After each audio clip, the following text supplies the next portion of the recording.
Aujourd'hui, nous rencontrons Pauline Maisonnas, la finaliste de ma thèse en 180 secondes pour l'université Paris-Saclay.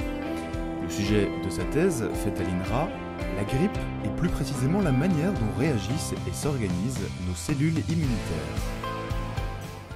En fait, le but c'était au tout départ vraiment juste de caractériser ces cellules parce que jusqu'à présent on les connaissait très bien chez la souris. Il y a vraiment beaucoup de gens qui travaillent dessus dans la peau, dans le poumon, dans le sang, un peu partout chez la souris.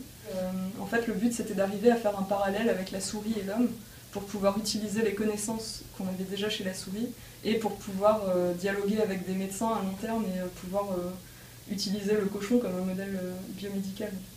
Et la deuxième phase de ma thèse, c'était aussi de voir leur rôle dans l'infection par la grippe.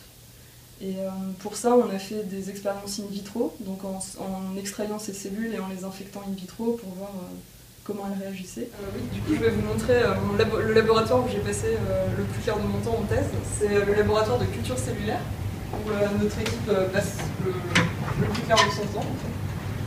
C'est le laboratoire où on peut travailler sous hotte. Donc une hotte, c'est ce que vous voyez ici.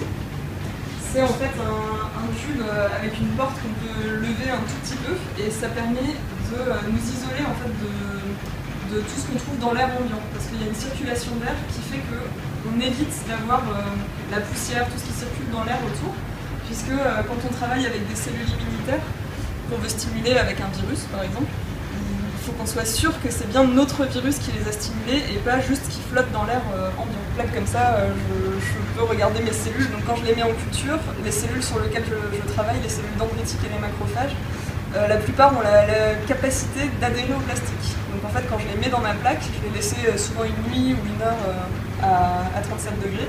Et avec la gravité, elles tombaient au fond, elles se collaient au fond. Et ça permet que moi, au microscope, quand je regarde ma plaque, je vois si elles sont collées au fond. Et donc je vois si elles sont encore vivantes et si elles sont en forme pour les infecter et pour travailler sur ces cellules.